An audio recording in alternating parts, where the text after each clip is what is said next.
Well, good evening and welcome to Rangers Radio. Join myself, Fox. You're on the panel this evening. It's Bridgeman and JFK. Evening, gentlemen. Evening, Ox, Gerrard. Evening, Bridgeman. How are you?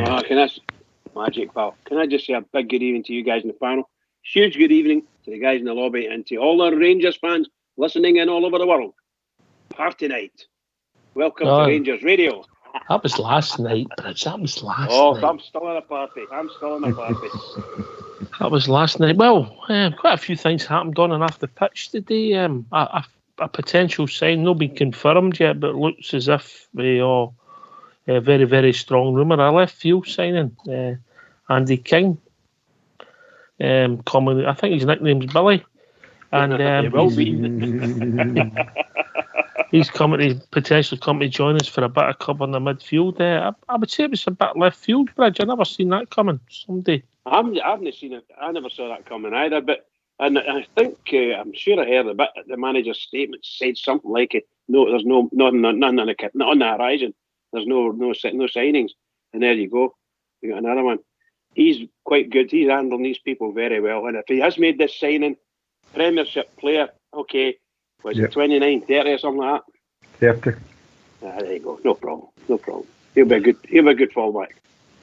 Yeah, obviously they maybe know his qualities. JFK, a bit of experience in cover.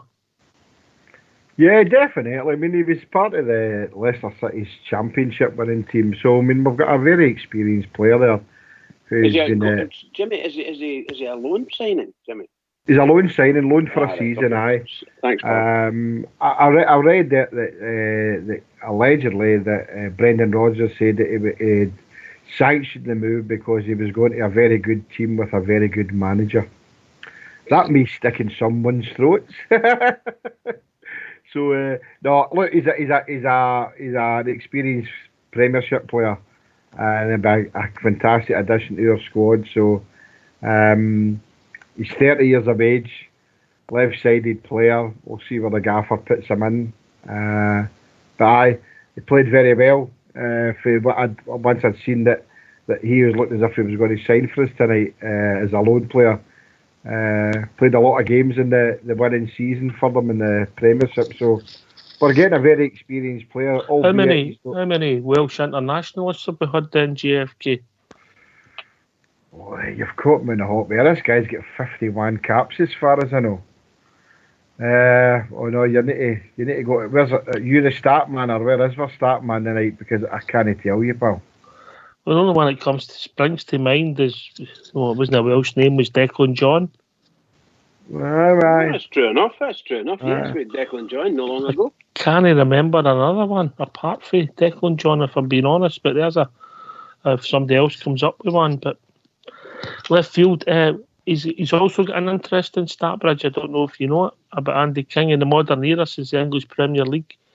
He was the first player, if not the only player, I think, to win the top 3 leagues in England. Oh, wow. I didn't know that, mate. Oh, there you are. It's good stats here, pal. If I'm reading that right. All right. Yep, he became the first player to win the top 3 divisions with the same club in the Premier era. I was just going to say, so he's come through with Leicester. He promoted with 2 teams and won the Premier League. No, it'll be Leicester. Leicester came up twice. Did I not say Leicester? Sorry. No, you didn't. You said the other teams, yeah? No, as he came through with the same team, Leicester City. He's been promoted up a number of leagues, right up to the Premiership. Aye. Brilliant. Love it, man. Love it. Well, all I can say is, if it's true, a huge welcome to you. And obviously you'll be in among the guys getting themselves up to massive great fitness, and you'll be fitted in whenever possible. Welcome to Glasgow Rangers. Yeah, he's not played a lot lately in the Leicester side, who have been still reasonably successful, but very experienced pro. Steady is the word I would use, JFK. Okay, look, I mean, he's not getting a game now, but he's playing for Leicester City. I mean, we know what Leicester City did a couple of seasons ago, and it was a fantastic fairy tale dream for them. But for what I've read since the signing was muted, he's a very experienced player, and I think he'll do well for us. You know, there's no talk about a possible signing after the loan deal's done, but I think he'll be a great player for us. Whenever I mean, he's left-sided. Can he play left back? I don't know. That's interesting. That is interesting, JFK. That's an interesting take on it. Can he play left back? Yeah, but and as soon as I saw him signed, I thought, we've got a plethora of midfield players, but I mean, he is predominantly a left-sided player. He's quite a big unit as well. So 6 foot, mate. Aye, 6 foot. So is that maybe he's thinking? I can't find out if he's played left back for Leicester City or anybody else. So, but no, time will tell. Time will tell. It was what we call left field bridge. I'd never seen it coming. Yeah, I'm only listening to what you were saying. I'm sure I saw something about it, but I think it was last night on the lobby. Somebody mentioned it, and that was a brilliant shout out by the guy. So what can I say other than, again, I hope it's true, because we could do with as many experienced people that, I don't know how much wages we're paying right enough, but his wages might be quite hefty. So he might have to play.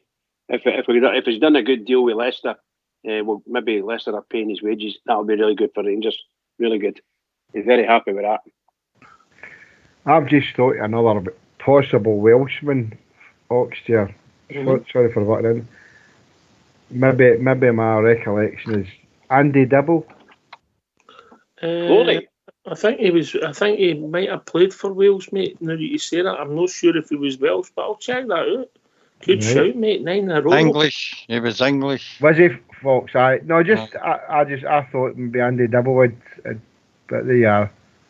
My wee brain was racking there. Oh, he was born in Wales, mate. He was born in Wales. All right.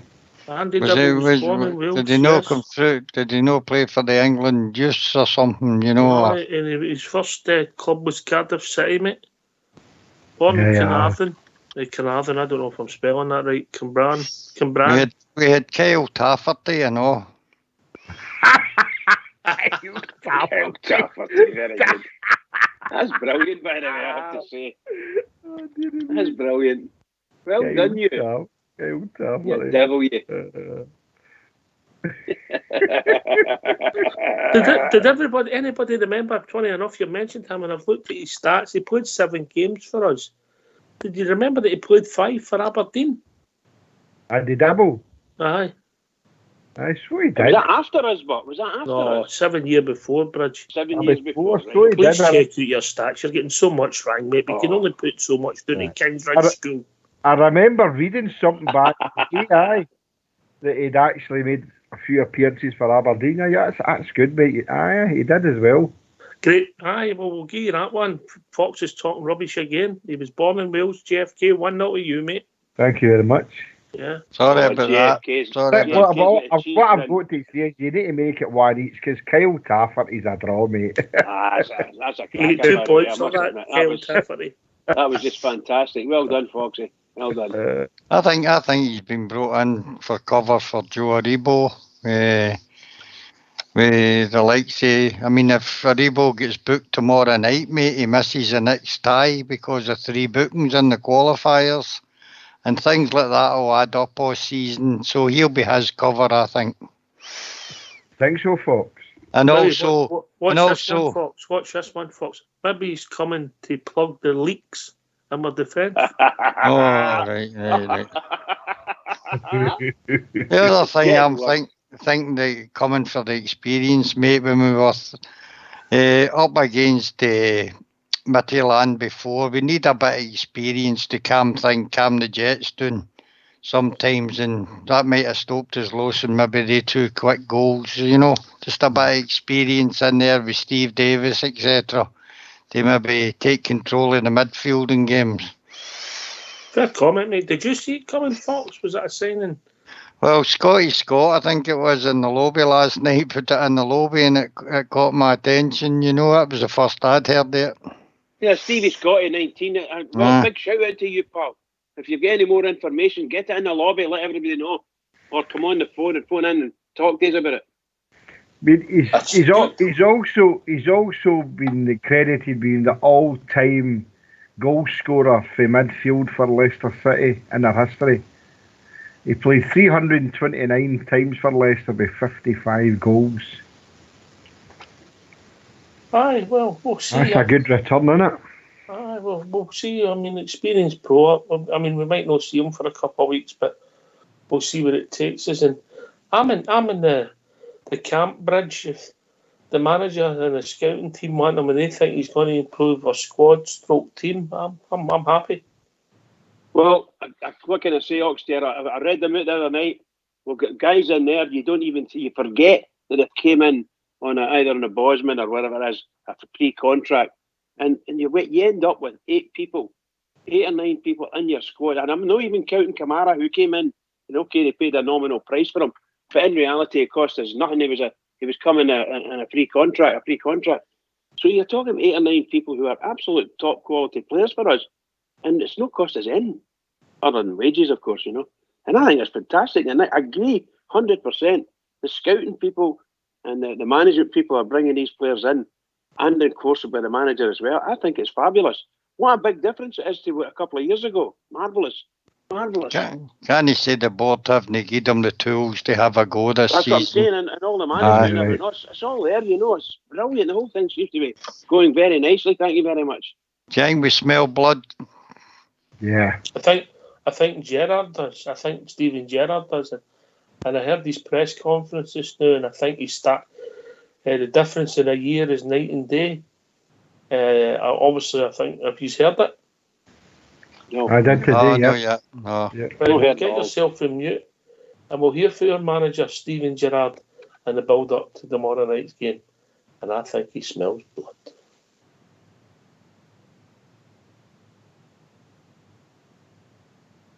Firstly, Stephen, can we just touch on last night, Celtic exiting the Champions League? In your opinion, how detrimental is that to Scottish football?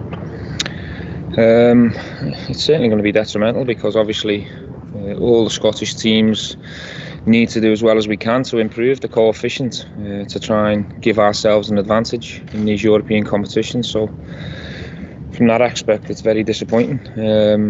But for me, I'm the manager of Glasgow Rangers, and my focus is on us and the challenges that face us. But I think what it showed last night is European ties are never over, even when you get a positive result in the first leg. And some of these teams that people don't know much about, Cluj from Romania, for example, Michelin from Denmark, they carry a huge threat, and they're so desperate for financial reasons to progress in Europe, like most of us. So my players need to take note of last night and make sure that we try and deal with our second leg much better.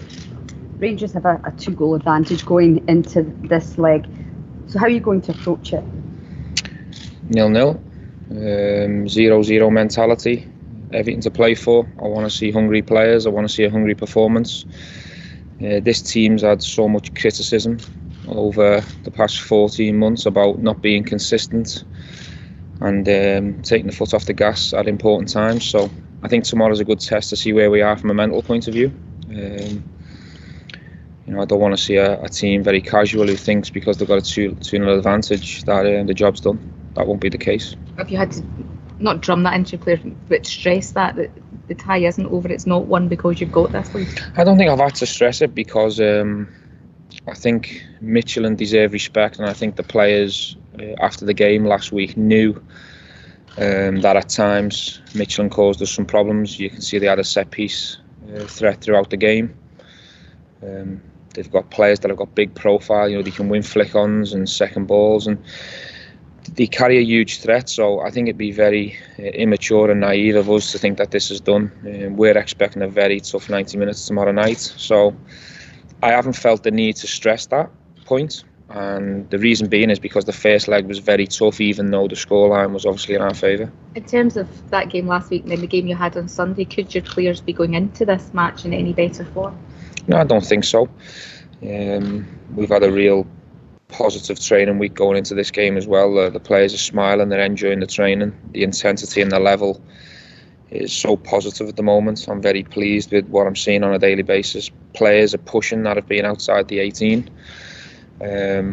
we've got 4 or 5 players who are not happy being outside the squad at the moment, and it's pushing the lads that are in the 18. So the level of us at the moment is exactly where I want it, but the challenge is to try and maintain that. In terms of priorities, Stephen, how important is European football to Rangers? I think sitting here right now, it's the priority because it's the next game. I think from a financial point of view, it gets made very clear to me before I took the job, and obviously every board gathering I've had, European football is always on the agenda, off the top of the agenda of importance, because financially the club, it's very important. So we're all well aware of that, but we can't focus on that when the games come round. We've got to focus on doing what we do, which is me to try and give the players a game plan that will help get us over the line and into the qualifying rounds. And from a player's point of view, try and keep the consistency going, because we've had a very positive start to the season. The difference you've shown in the last 2 games has pleased you most? It's been very pleasing, that aspect of our game, for sure. You know, going and scoring more goals and killing teams off is always a positive sign. But I've always said I've had confidence and belief in this. Certainly coming back into this pre-season, adding the quality that we've added, you know, Shea, Jordan Jones, Greg Stewart, Jay Hasty, who's pushing to get into the squad. The form of Morelos and Defoe is obviously a huge positive. So to have that quality out on the pitch and also behind me, it's no surprise that we are creating a lot of chances and taking them. But you've got to do it over the course of the season. It's no good for 3-4 weeks. I think there's still improvements. Yes, for sure. I think players are still finding their feet. The players do really well welcoming new players in, but it still takes months and months to gel and bond and work out each other's strengths and how you like to play together. So I expect us to keep improving as the season goes along. Are they playing in a style that now is how you envisaged when you took over the team over a year ago? Is this the sort of how you pictured the mind through it? Yeah, I think recently, yeah. I think at times we done it in spells last season, but you know, we were honest when we analysed last season to say that we weren't consistent enough, and at times, you know, we couldn't find that style too often. So yeah, I'm very pleased with what I'm seeing at the moment. It is how we want it to look, but we're only 3-4 games into a season. With all due respect to the first couple of qualifying rounds, the opposition that we should be beating comfortable. So I think against Midtjylland and Kilmarnock and Hibs, teams that hurt us last year, I have seen a different level in the performance. You've made changes throughout the game so far, but it seems like over the last couple of games that in terms of your centre-back pair, and that's been fairly settled. I just wondered if you could give us a sort of summary of how you think Nicholas sort of come on since he's sort of come back into the team this summer. I think he was a player that came at a very young age, and we always said that he'd have, you know, a little dip in form or he'll have some bumps as he goes along, and he lost his confidence for a period of last season. But I think outside of that, he had a very positive first season. He's a player we love and admire and want to help grow and develop. That is happening. I think he's moving along very quick. He's come back in such a positive frame of mind after a really strong tournament with Croatia under 21s in the summer, and he's took his form into the new season. And that's probably a reason why I haven't been able to introduce Philip Hollander at the moment. You know, I say to these players, do what you can to keep the shirt, and if you play well, more often than not, you keep the shirt. I think at the weekend, the left side of my defence was probably a fault for their goal, which we've looked at. So the likes of Nico and the young lads in the squad need to keep learning and improving, and with experience, they'll continue to get better. See the mentality for Rangers. I mean, see that Rangers is in that sense. You know, with it, he's had his difficulties, he's come back, but he sort of gives that sort of. Yeah, he's a very mentally strong boy. He's someone he won't shy away from when he makes a mistake, or if he has a bad performance, he's very honest and open, and I think that's a real good sign if you want to develop and grow. Is to, when you analyse, don't just look at the good stuff, really try and improve on some of your weaknesses as well. But to work with, he's an absolute dream. He's so professional, he's robust, he'll run through a wall for you, and I predict he's going to get better and better. And for sure, the answer to your question is he has the mentality to be a Rangers player. Last season you had 3 recognised strikers. You started the season with 3 recognised strikers. Greg Stewart's come in as a kind of, he can fill that role, but you've got 2 recognised strikers at the moment. Is that an area that you're looking to maybe go back into the transfer market? Not at the moment. I think we're very pleased with the 2 recognised number 9s that we've got. They're both in form, they're both firing, both happy and in a great place. We have a youngster still at the moment in Zach Rudden, who's just come back from a knee injury, so he's part of the squad at the moment. And it's very difficult to make a decision in that area because we don't know how many games we have to prepare for moving forward. So we'll see how the next qualifying games go, and then maybe make a decision later on in the window. Where are you looking to strengthen in the team? I'm not. I'm happy. I think we've made enough signings at the moment. We're really happy how the squad's shaping up.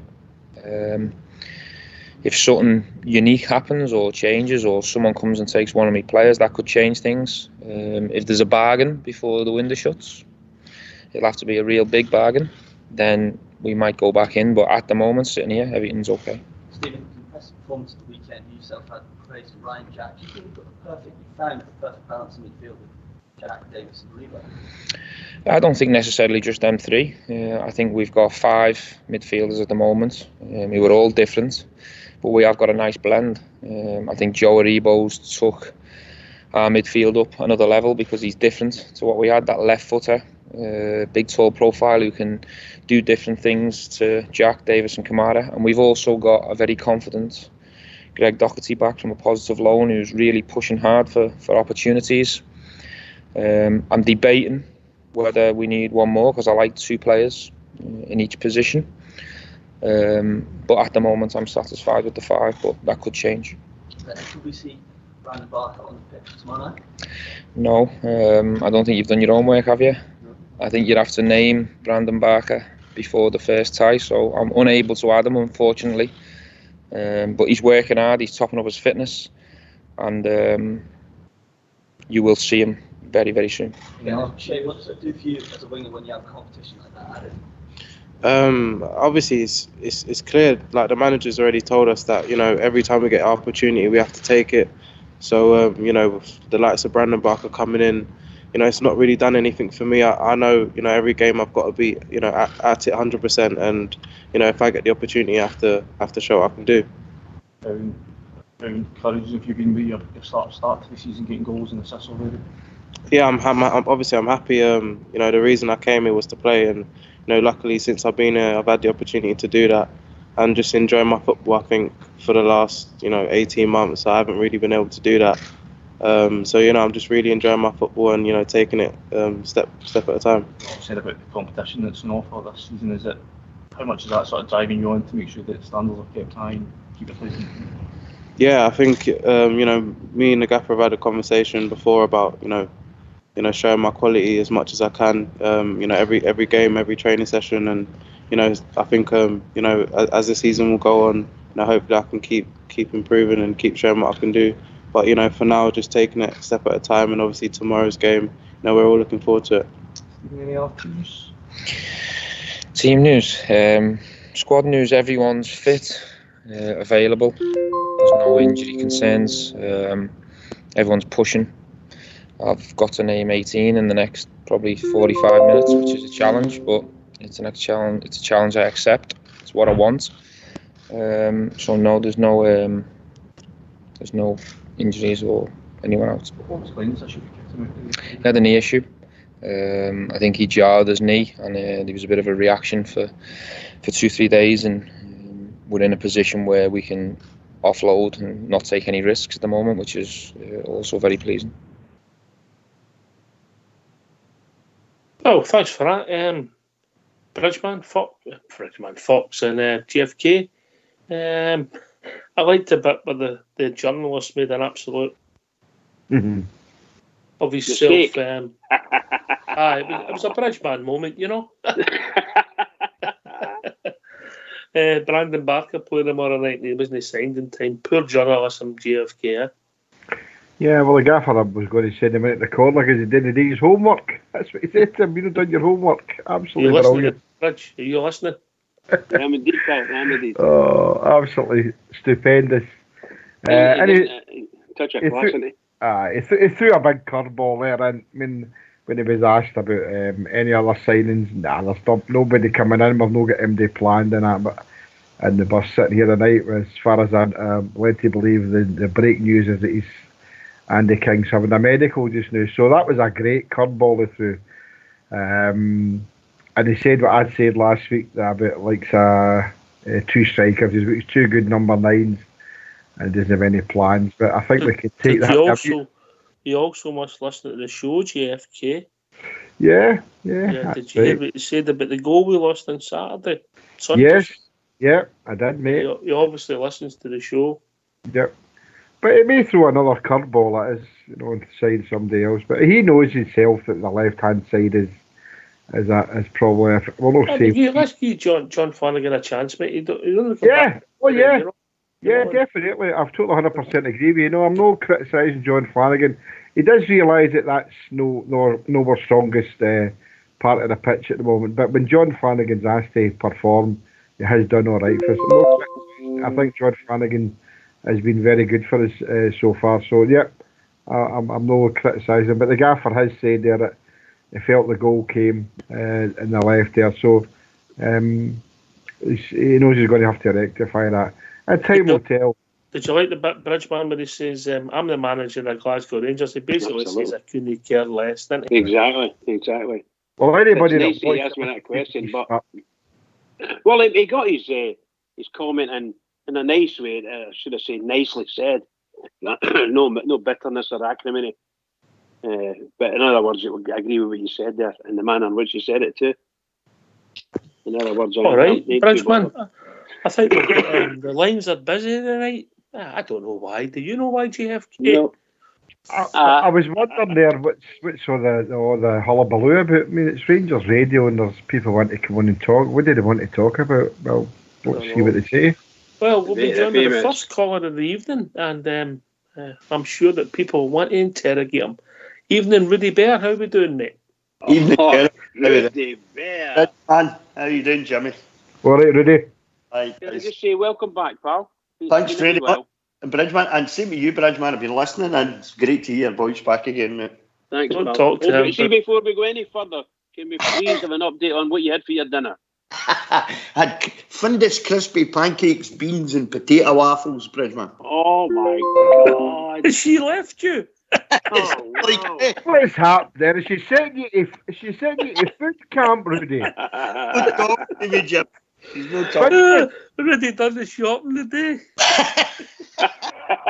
All 5 minutes to get it done. You know what I mean? Say that. It's still a bit up market. I mean, you're saying Findus, I'm saying Aldi.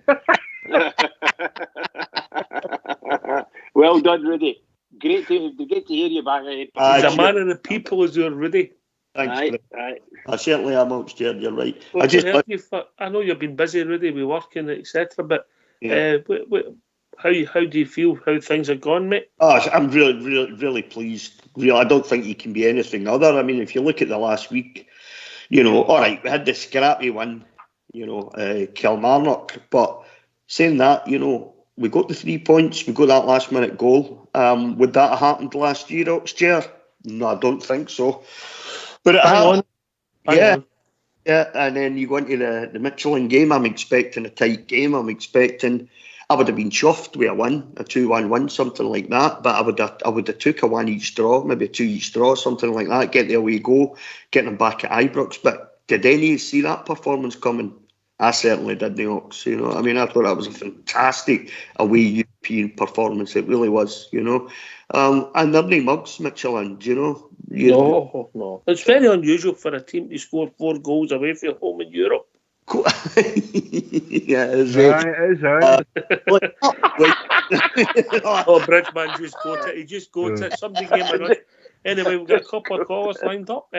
Stardog's there. Stardog, how we doing? But we've got Dave King's wine cellar sitting patiently. So I'll go to him first if that's all right with you, Stardog. No worries, mate. All right, how we doing, Dave King? Good evening, fellas. How are we? Is everyone all right? Hearing your dulcet tones, brah. Yeah, absolutely. All the better for hearing you, Dave. That was like, well, apart from yourself there, my man, but prior to that was like an insult, but also a compliment at the same time. So, it's good to be on board, guys. It's all good to be on board. That was the insult. Hey, come on, dulcet tones. Heard it. Dulcet tones. You're at it. You're at it, Biggie. You're at it. That's good to be back on board, lads. Good to be back on board. How we doing, mate? What's on your mind? Your small mind. There's an insult. I've seen it. What's happening. On your mind, mate? I might need to start joining Celtic Radio now. So that's abuse. They've got their own TV. That'll keep the rains away from the fire, won't it? Mate, it would have been good last night to listen to, if I'm honest with you, after even the radio station last night, to be honest with you. But no, good. All good, boys. Listen, just my main point tonight is Andy King. Right. No disrespect to the lad, decent player. I'm not sure if you guys have it layered on for the show later on. I'm not sure. I've not seen the script. We had a wee touch on it at the start of the show, mate. Just a wee touch. I missed it slightly. Just joined. Just to the point of, what's the lad's thoughts? Why has he been brought in? If it was me, I wouldn't have brought in another midfielder. I think we're a bit light touch at top. Listen to Gerrard's commentary, and he said that he's comfortable. He's kind of number 9s, if you like, and he's also got Zach Rudden. Tell me that if one of those guys were out, he'd be fully comfortable putting Zach Rudden in front of a Scottish Cup play. Not really sure, or even in a fucking Europa League play. Apologies for the language, but I just think we're a bit top, like at the top, a bit light, and I think we're missing there. Why we bring in Andy King, and also we were qualified in the midfield section. Mm-hmm. We've probably got Scotty Arfield, who plays an attacking forward now, so we could probably disrespect him or disregard him as a midfielding player. But even to that same respect, we've still got about 6 or 7 players there, discounting our kids that we've got there, the young team. I just think, I don't know, I don't understand it. And I heard the commentary earlier on today about, we'll wait till the end of the window to see where we are in terms of forward playing strikers before we start making moves. But I'm just a bit nervous, lads. What's the rest of the guys' thoughts on that? We have discussed it over the last, I would say, 10 days. It was a view that we're a number 3 striker short, as we aired on the show. So I'll take it first to Stardog, because I think it's only fair. He's sitting there patiently. Stardog, do you get any thoughts on that? On the Andy King situation, Ox? Aye, and plus the striker situation that Dave King mentioned there. The striker situation, I can see Gerrard's point, mate. I mean, the base strikers are firing on all cylinders and everything's hunky-dory in that kind of aspect of things. I think he will wait until we get into the UEFA Cup and things like that, until he's guaranteed a 60 game season. I think that'll wait. But in terms of Andy King, mate, I'm happy with Andy King. Andy King's been a terrific servant to Leicester all his days. So he's an honest, hard-working midfield player, mate. He'll get in about tackles and things like that. He's no a class above anything we've got, you know what I mean? He's no that kind of player, mate, but he's honest, he's hard working, he'll get in a boot up here for us. And I think it's a good deal on loan, just as cover. He'll no disrupt that midfield now for me, I don't think. I think Ryan Jack, Davis, Kamara and Aribo, and even Greg Docherty, Gerrard spoke highly of him in the press conference, so I think he's got a bit today to get into the team, mate, but he's a good addition to the squad, and it's good for the depth of the team, so it is pushing on for the rest of the season. What happens? I think I'll go back to Dave King. What happens if Friday in training, the Morelos and the 4 running at each other? That's the point I think Dave's making, isn't it, Dave? Exactly, bro. Aye. So is there a place for a third choice striker, Fox, and then Rudy Bear? Well, if the two of them run into each other at training, we'll have to wait till Defoe gets better, mate. The thing is, we're always moaning we don't see youth. I've quite liked the progress of young Zach Rudden. And maybe we're not seeing what he's seen on the training ground. He's just back for injury. And maybe it wouldn't be too bad, I think, a year that step the young boy up and into the squad. The boy seems to have an eye for goal. Aye, he does. I mean, I think he's played once in the first team, hasn't he, and scored. Aye, he's played for us before. His record for Falkirk wasn't too shabby either. Against Bury and scored, didn't he? Aye. And he done well at Falkirk when he was there on loan. So I wouldn't have too much fears if the manager's quite confident at the moment that he's got enough cover using the young lad. All right, Dave, and then Rudy Bear. I don't know. See, if I'm being honest, right, you've got Morelos. I would say that we play with one up front all the time. So he's probably looking at it like Morelos is number one, numero uno. I think Defoe's done himself no fucking issues in terms of the way he came on there. Apologies. Yep. So when he came up the other night, you know, he scored his hat trick. So Gerrard's like that, buzzing. You know, I've got one phenomenal player there who's young, up and coming. I've got an old guy, a prodigy at the back who's really good in the dressing room, really good on the park teaching young kids that will come in and smash it too. Joy to have, you know. But then to your point, you know, if one of them's injured and then another one drops out for the rest of the season, what you're left with, if it's Zach Rudden, then I'm worried. But the same context, you know, to the boys' point, Zach Rudden does score goals. He has done. Scored goals out and about, but same time, he's not a proven goal scorer to that pedigree. So if you put him up against hard players, does he score goals? I'm not sure. That's my only worry. I think we're good with midfield. Midfield's good. It's overloaded. Probably, I don't know, 6 players just now we've got, which is great. Maybe 2 per player that we say. And that's what we're looking for in terms of competition. I just think up front just now, we don't have that much competition. But if he's looking at it, he's only ever going to play one player up front per season. He's probably got enough and more than enough, and that's why he's not worried about it. But then, last days of the windows, if somebody comes in, takes a player, then he's down. But you've got the end of the shop windows in other countries are closed, so that's probably why he's not paranoid now, do you know what I mean? So he's probably comfortable with what he's got. I just think, if it's injury, etc., you know, we just can't guarantee. I just think we're a bit light up front. That's all, guys. We've not got the traditional centre forward, Rudy Bear. No. We've got Greg Stewart and we've got maybe the way it's developed. Arfield could use a turn there in an emergency, I mean. In an emergency. I mean, I totally get where Dave's coming from. I mean, if you look at the Scottish season, you know, if we get into the Europa League, you're talking about 60 games, aren't you? You know, it's a long, hard season in Scotland, you know. You're talking winter stuff and all that, injuries to players, suspensions, you know, sending off, so that's nonsense.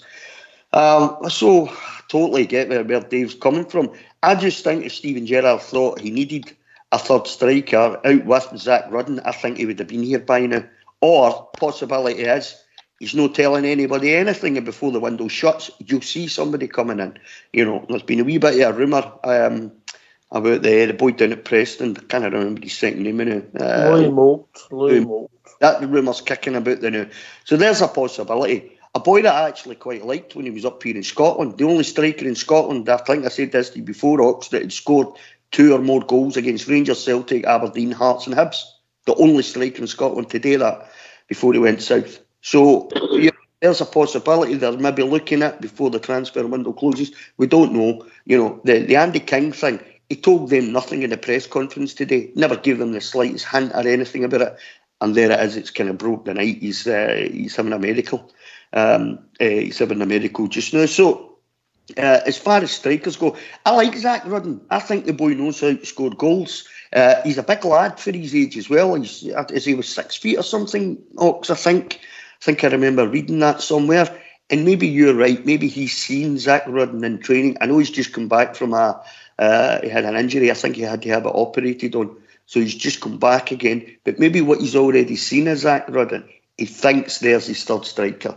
You know, we don't know because Steven Gerrard doesn't tell us anything. He doesn't tell you anything in the press, and rightly so. There's no reason why he should tell us anything. You know, if he's bringing Andy King in as the thing to do, it's fine by me because I've got a bigger concern. I'll be honest with you, I've got a bigger concern than who 3 strikers are going to be this season. My biggest concern is Stephen Davis. See if he gets a long-term injury, Stephen Davis, who steps into that position? Andy King. Can I come back in, man? That's what Steven Gerrard's been thinking about when he's brought Andy King in. He's maybe had that concern himself about Stephen Davis. Stephen Davis is on fire right now, so he's fantastic. You know, he's sitting a bit deeper than he did, you know, before when he was with us before. But the way he orchestrates stuff in the middle of that park is just brilliant to watch.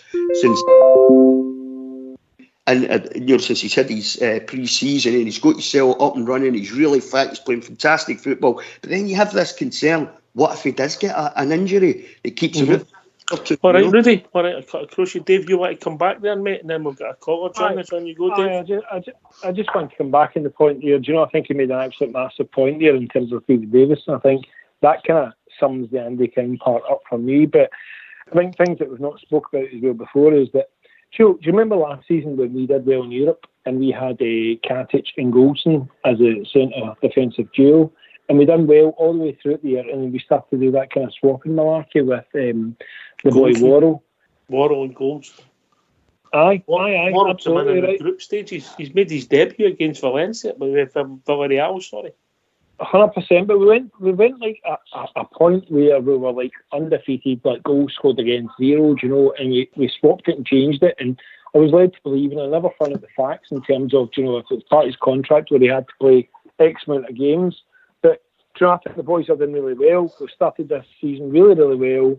We've got Hernder there. It's £3 million from a Serie A team, you know, and I think to myself, when he's fit and game ready, do we switch him out again and is that our downfall, or do we keep it the way it is in order to keep the momentum that we've got going? Does that make sense? Great question, mate, because obviously Hollander's left-footed and you would say he'd be the favourite to play that side of the park. And if you were saying on form, it's now Katic is the man on form. Look at the contribution that Katic plays. It's not even only like from a defensive perspective, but he attacks that ball from a corner like a Japanese warrior. Honestly, he's off his head. He's doing well, and I think, you know, to Gerrard's point, bringing an additional player, like the way he's done it is to every position, and he knows now. You know, Herlander's came in, there's Edmondson that's came in. Regardless, like, he's not guaranteed a first team position, and no disrespect to him, but he's always been put in a position all the time. Every time somebody comes in, he's always the one to go. Goldson keeps his position, but the two of them are up there banging in goals all the time. Like, Goldson's typically now your new Alan McCoy. It's somebody's goal, but he stole it, he's poached it. Do you know, he's but he did have a miss of the season. He missed the season in Gibraltar, didn't he? Goldston. Oh, absolutely. But Katic, you know, he's up there too now as well. He's up there up front, and that's where he shouldn't be. You know, he should be paranoid if he's up in that position. But, you know, the boys up there scoring goals as well. Set pieces. I love the two of them together. I would absolutely. That's my first concrete defence. I put them together. Their game management, their perspective on the game, their dimension, the way they understand the game is great.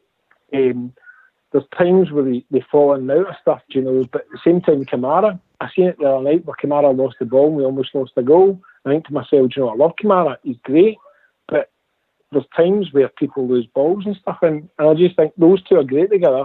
Mix it up, just purely based on the value of money could cost us, you know, so fan basis or even management basis could say, he's a £3 million defender. If you see I put him in, he has to be in. He has to be our first central defender. There's no other word of lie. But if we're playing well, the guy's doing well. He's up front. He's attacking and also defending really well. Why would you change it? And that's my nervousness around this season. Changing that position when we're winning. I'll come back to you with that, Dave. I'll take that in the panel. But we've been joined by a caller. Evening, caller. Hey, how's it going? How are we doing, mate? Do you want to let everybody know who you are? It's Ian. I phoned in, I think it was the tail end last season, just before the Celtic game. All right, mate. I'm the guy from Canada. We can hear the twang in your voice. You've not always lived in Canada, have you? No. So, what's on your mind, mate? I just thought that was a great result last night. I've been upbeat all day. Were you talking about the Colts winning at Stranraer? No. Are you talking about Falkirk's victory? No. No. I was talking about that other result that happened at the other side of Glasgow. All right, the one just that's left us affected a the big Scottish smile. coefficient. Yeah. My point was, my question was, is anybody listening to that super scoreboard tonight? Because that was absolutely hilarious. I'll pass you to a radio flight expert and a celebrity, JFK. Yeah, I listened to for an hour and a half a night, and it was Chuckletown. Oh, absolutely. It was every caller was a puddle drinker who came in and moaned about sack this one and sack that one, and our goalie's rubbish, and even a guy came on and said, why don't we sack these 2 goalies and bring back Fraser Forster? He's not even getting a game here, and nobody mentioned the disco lights right enough. That might happen tomorrow night, but it was a good listen. I don't usually listen to it now since I get banned off it. But I thought I'll have to listen to it tonight, and it was joyous to listen to. So anybody that wants a bit of a chuckle, go and listen to it tomorrow. But make sure you listen to it before you come on to Rangers Radio. Don't spoil your enjoyment coming on here. But it was absolutely wonderful. I won't be listening to it. I might listen to it tomorrow a wee bit just to see if they're still moaning. But yeah, they have imploded. Disco lights. Yeah, they're running scared now. Well, as Oxia said there, I think Stephen Gerrard smells blood. So he's whatever people think Andy King, he's a proven player, and he's going to add to the squad. But what can I just say about that? Like he's talking about Zach Rudden, Oxia. Zach Rudden for me, I'll never play for Rangers as even a backup striker, mate. I mean, we sent McCrory down south, and we sent Docherty down south. Don't forget, Docherty set the hair on fire at Hamilton, and when he came to Rangers, he didn't really do much, and he probably still won't feature much apart from being a bit part player. So Zach Rudden's not the answer. The gaffer said he's got 2 strikers. They might be kidding us on again and bring in somebody else as a third striker, but for me, it'll probably be Greg Stewart. So I'll take you to one of his close personal friends, is Zach Rudden and his family. Mr. Fox, do you want to come in with that? I know you've spent a lot of time with Zach. One day, mate, I spent with him. Sorry. Come on. And he's agent. Close then. He's close, Oxia. He's close. They took him under his wing. Yeah. No, a certain other individual took them under his wing, him and Jamie Barjonas, but... Talking about Jamie, I heard a wee story today, guys. I heard somebody say last night, I was talking to a friend of Aid there, that Jamie Murphy will probably sign in a loan deal for Motherwell, as will Jake Hastie. For 4 months? Short-term loan. That's what Till Christmas. Till Christmas, yeah? It's going to be, as far as I was told today, it will be the same type of loan that we have got with Jermaine Defoe. They'll be loaned out for the season, but Rangers will have the option of recalling in the middle of that, and that means January. So let's see if that comes to fruition, but that's what I was told today. Oh, well, only time will tell. Ian, how pleased were you the way things are going? I'm really pleased. We're banging in the goals now, and hopefully tomorrow we get the result so we can go through and keep playing 2 games a week, because I'm sick of sitting here and not watching Rangers play, to be quite honest with you. We quite enjoy the 2 games a week as well. As supporters over here as well, gives you something to look forward to as the winter comes in. You know, Dave King, I mean, you've come in there with some great points, but what's the positive so far for you? Positive so far for me is I think we're unplayable, genuinely. Seen us play, we've done really, really well. The part with Midtjylland during Europe, I thought, we collapsed, we came back, we delivered that, we were concrete, it was great. Similar story with Kilmarnock, I'm seeing that this season more than we did see last season. It's just phenomenal. The way we're playing just now is unbelievable, and it's great. And then to look at Hibs, for example, the game that we played there, look at the statistics, and I'm not a statistics fan ever, at all. But if you look at that, phenomenal. I think we have to go back to 9 in a row where we had that much shots on target. The play was just phenomenal. Outstanding. honestly. And do you know what? See, looking back to that over-exuberance period, I think that makes me feel slightly happy. That's what I'm saying. Slightly happy. Rudy Bear? Chuffed to bits. To be honest, Docs, I mean, you look at the last 3 games, 12 goals, 3 games, massive performance away in Europe. Certainly never seen us get a 4-2 win there. As I said, I've been happy with a 1 each draw there. 2-1 win if possible, but 4-2, absolutely fantastic. And then we had the absolute drubbing of a team that we struggled to beat last season there on Sunday against, Jimmy calls them the spoon burners. I think everything's gone fantastically well right now, you know, and long may it continue. But listen, see, as far as tomorrow night goes, you know, I don't want to see any complacency tomorrow night. They're a good side. The next goal is the important goal for me, Ox. If we get it, that ties over, in my opinion. If they get it, it gives us something to think about, especially if they get an early goal. Right, so no complacency tomorrow night. But yeah, the way things is, everything's moving in the right direction so far for me this season. It's early in the season, but it's all looking good so far for me, Ox. It's brilliant. Really enjoy it. Guys, apologies because I joined late, right? But have we actually questioned who do we fancy up front for the game tomorrow night? Who do we fancy up? Aye, tomorrow night. So we've had the young Buffalo, who's concrete, solid, smashing everything to all cylinders, and then you think to yourself, we'll bring in your old dad, right, who's past it maybe, but he can do a turn and actually smash it out of the park. Who would you play tomorrow night? Like, to you guys in the panel, who would you play tomorrow night? Just one word, I'll take it round the panel. I'll say Buffalo, Stardog. Alfie for me, I know. Rudy Bear? Alfie, gives them something to think about. One word answer, Rudy. Oh, sorry, Alfie, then. Bridgeman?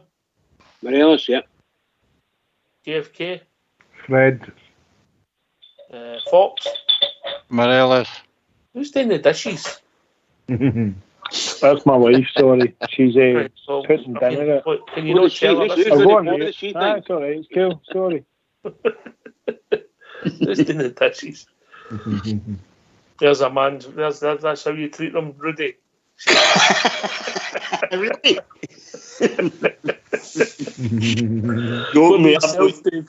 I've got to go to sleep at night, Ox. You know what I mean? You know what I'm saying? With 2 eyes shut. With 2 eyes shut. Come on.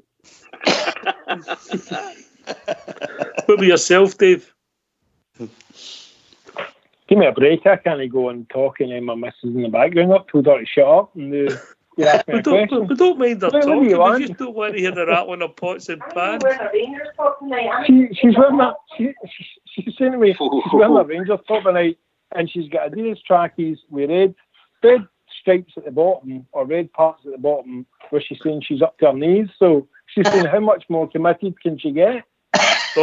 Staunch. She sounds pretty staunch. She's staunch as fuck. I'll send her photo. Obviously, she's saying don't send her photo in, but she's obviously. She's wearing the red top for last season. She's wearing a pair of black Adidas trousers with wee red gaps at the bottom where the knees are, on the shins. So I said to her, you're up to your knees in what? And she's like, what are you talking about? So you're up to your knees then. She's wearing the Rangers top, the red one, black trousers, and they've got red gaps at the knees. I'm pointing out an obvious question, but she's raising the fact that you've called her out for her pots and pans. She's asking for your address, you maniac. You're dead. You're dead, mate. I have a hard time, you know. I have a hard time coming on this show as it is, let alone I'm like, shh, shut it. The man's on the radio. She's like, give me that guy's address. I'm going down.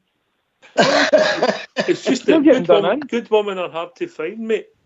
Well, good woman hard to find. You'll find her at your window in a minute, mate. She's up her knees.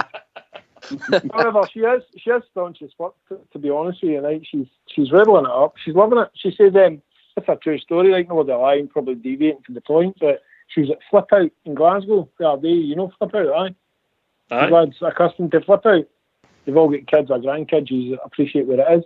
So she was wearing the my Rangers stuff, obviously not hers because she just doesn't go to choose to buy it. But she was wearing the old red toe top. Do you remember the one that we wore when we were season numero uno in the bottom league?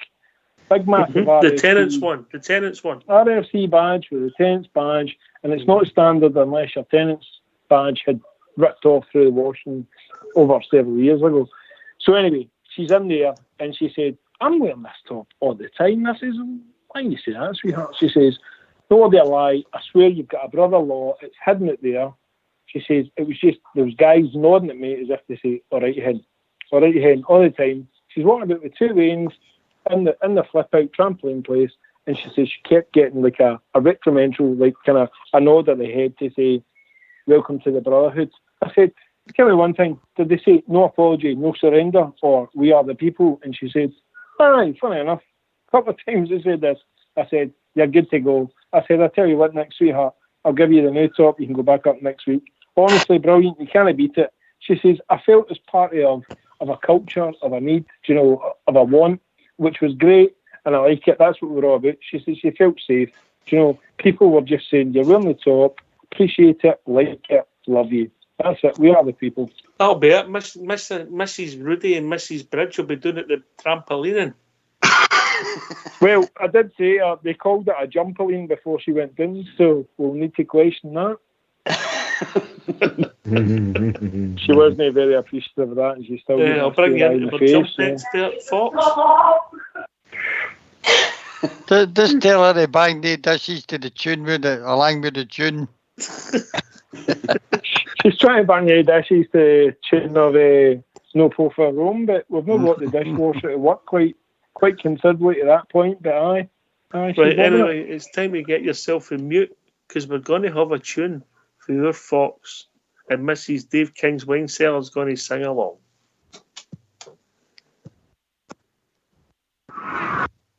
Now, Dunbar, McCready, forward to Meiklejohn, to Dickey, back to Cunningham, and it's Morton over to Young, and neat pass to Brand. He hits it on, and yes, it's a goal!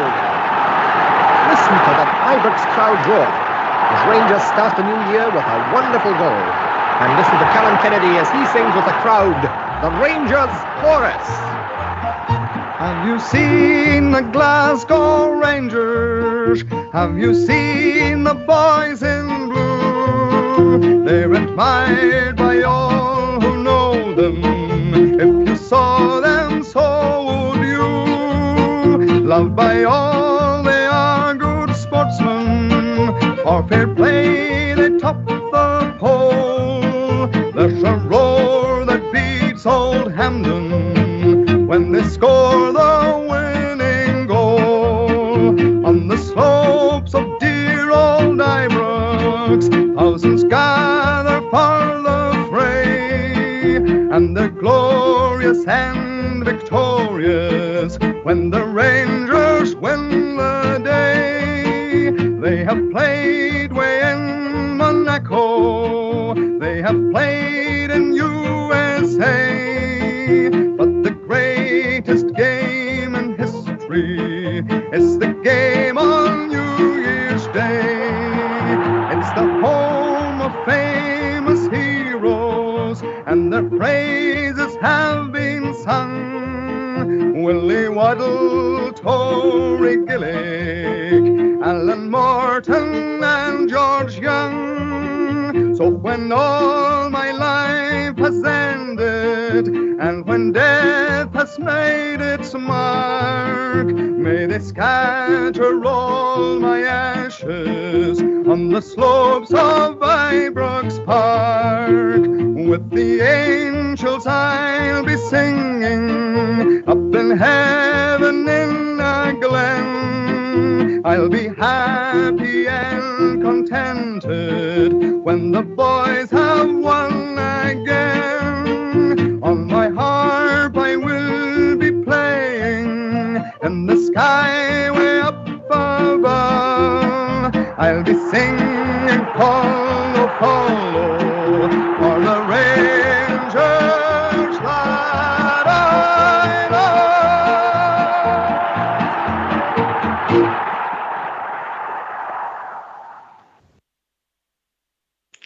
Well, thanks for that. Well, back Bridgeman, you there? I'm indeed, pal. I'm indeed. That Blue Horizon must have started his dancing at 5 o'clock tonight. I've been practicing. Right, can I just change the mood just slightly, just for a couple of minutes? It's been on Twitter, and some of us have been following the story in the last few weeks. They're hoping that there'll be a round of applause tomorrow night in the 5th minute for a mark of respect to the young boy, Billy Boy, who died sadly last week. So everybody that's at the game tomorrow, if you hear the ripple of applause, don't be scared to join in.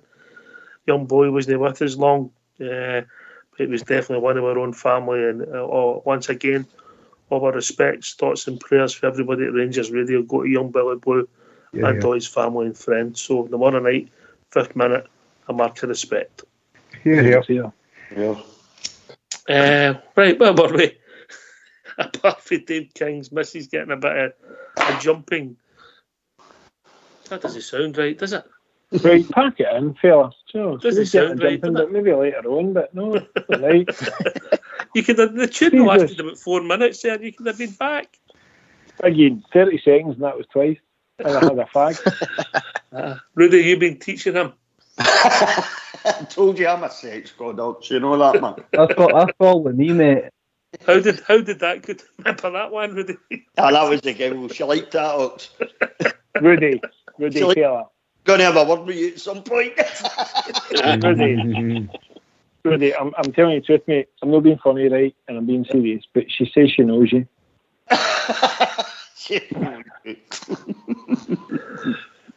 Right, so I don't know if you were following the stuff that's happened after part of the day. There was a statement from Club 1872 who put it out. It was they've been in dialogue with Rangers. Quite a lengthy statement. Bridgeman, you've had a read of it, mate? I have that, pal, yes. Aye. You want me to give a read out? Oh, mate, it's too lengthy. We've gone straight to the 11 o'clock tune if we'd done that, I think. Yep. But the gist of the matter is that the Kilmarnock have admitted that there was problems inside the park, and Rangers are saying, well, why? Basically saying there's been people in the media who got it totally wrong, who jumped in with a size 10s, and have also said that they're not condoning the boys getting over exuberant, which is potentially the right thing for the club to be saying, or something they would maybe have to say. But when you look at it, we're trying to put the press straight once again with their flippant and cheap jabs it is, and incorrect jabs. Rudy Bear. I mean, if you want a day, say, just look at the Scottish press. That's all you've got to do. What should have happened after the game at Kilmarnock was really, let's have the investigation. Let's look at what actually went on, and then we take it from there. But no, they can't do that because their dislike of us doesn't allow them to treat us fairly and rationally. So you saw that in the press, and it's a good statement that's came out today. Lots of good points in it, Kelly have admitted there was problems, which I think initially they were trying to deny. I heard the Kelly Trust guy, and I heard him, and basically was big bad Rangers fans as far as he was concerned. And you might expect that of him, being the head man at the Kelly Trust, But the press in this country should know better. There's not a single club in this country who has suffered the way we have with accidents, and they should have known that. They should have known to wait and see what happened, because the report was that Rangers and Kelly were going to get together, the police were going to be there, and they were going to thrash it out, and they were going to find out what went wrong. It was a dangerous situation for families to be there. It was a dangerous situation for guys to have their kids there, in that position. It should never have happened. Look, it did happen, as long as they learn from it, But it was a good statement. Good statement. Yeah. Starbuck. I mean, I came on last week, Ox, and I said about it. I watched the video of the Kilmarnock fan and things like that, and it didn't look healthy, but that is Kilmarnock's fault. And Kilmarnock did stop us from getting what we usually get, away attendance there. So maybe if we go beside the net's back, we wouldn't have these kind of problems and things like that. You can never stop fans for celebrating the way we did. So the club's quite right. The 1872 is quite right to say that, mate. I mean, the way we won that game, of course there was going to be mayhem celebration-wise, but it was because it was overcrowded, it could have been worse, and it could have ended up a disaster. So I'm just glad Kilmarnock have taken responsibility for it, and let's just hope that happens again. I know you feel it very frustrating, GFK, about the media. Yeah, my feelings on 1872, but they've kind of come into my way of thinking the last few weeks now. But, I mean, the statement they made, I sat and read it's an absolute belter of a Well, statement. it came for the club, mate. It came for the club. Well, 1872 were involved in it as well. But what I'm saying is, look, it doesn't matter what we do.